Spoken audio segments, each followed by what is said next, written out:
Disclaimer dulu, video ini bukan hasil dari sebuah riset atau analisis mendalam. Video ini berisi esai santai dan opini yang terinspirasi oleh sebuah unggahan status WhatsApp seorang guru bernama Bu Nani usai ujian di sebuah sekolah. Sekaligus video ini diunggah untuk memperingati Hari Santri Nasional yang jatuh tepat pada hari ini. Ya, 22 Oktober 2022.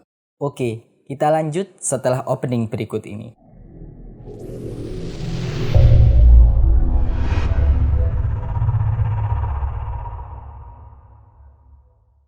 Pertama-tama kami ucapkan selamat Hari Santri Nasional bagi seluruh masyarakat Indonesia. Menurut Dirjen Pendidikan Islam, Bapak Muhammad Ali Ramdhani atau Kang Dani panggilan akrabnya, Hari Santri tidak hanya diperingati kalangan pesantren, tapi semua elemen masyarakat. Hari Santri tidak hanya milik orang-orang pesantren, melainkan juga milik segenap bangsa Indonesia. Dan sekali lagi, selamat Hari Santri Nasional 22 Oktober 2022.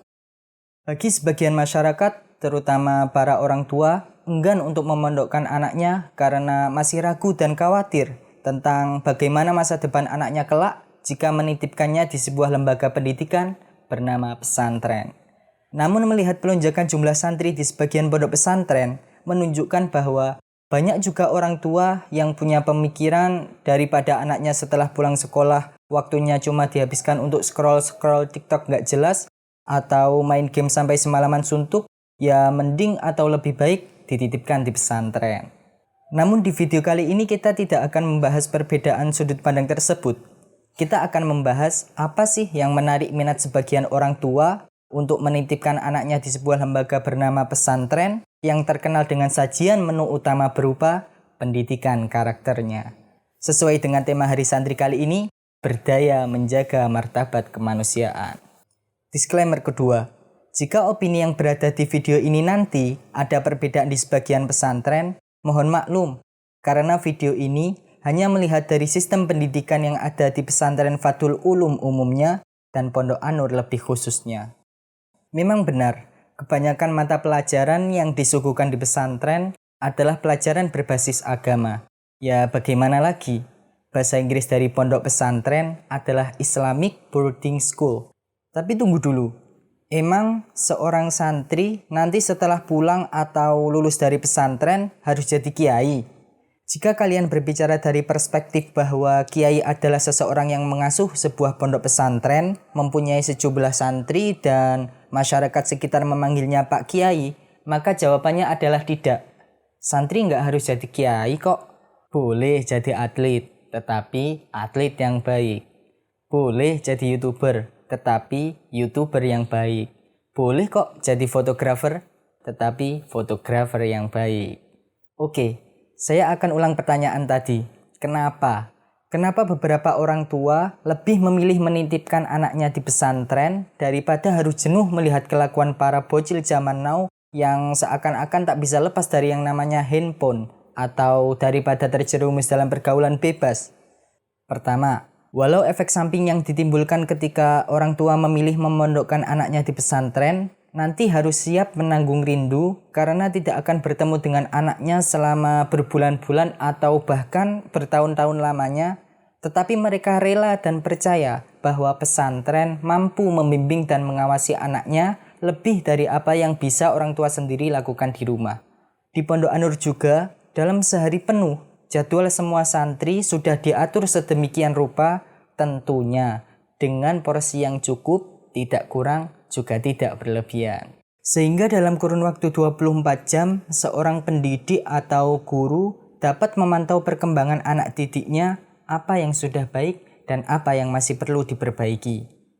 Proses pembelajaran selama 24 jam penuh ini membuat pola didik tidak hanya belajar di kelas sebatas teori, namun juga praktek dalam sehari-hari. Seperti sholat berjamaah, berpuasa, dan mengembangkan minat juga bakat. Dalam hal ini, orang tua harus percaya bahwa anak-anak mereka betul-betul dibina. Semua yang para santri dapatkan di pondok adalah bentuk pembinaan. Sehingga, jika melihat anak-anak atau santri diperlakukan bagaimanapun, harus diyakini bahwa itu adalah bentuk pembinaan. Orang tua jangan sampai salah paham, jangan salah sikap, jangan salah persepsi. Jangan sampai ketika orang tua berkunjung menjenguk anak dan kebetulan melihat putra atau putrinya sedang mengangkut sampah, kemudian wali santri mengatakan, "Nggak bener nih pondok, anak saya kesini untuk belajar, bukan jadi pembantu," dan ungkapan serupa lainnya. Yang kedua, di pondok pesantren seorang santri dilatih, ditempa, diurus, ditugaskan, disuruh hafalan, dibatasi waktu tidurnya, dan sebagainya. Di pondok pesantren mereka hidup serba mandiri. Mereka akan hidup tanpa ketergantungan orang tua, seperti cuci baju sendiri, makan sendiri, semua serba ngelakuin sendiri.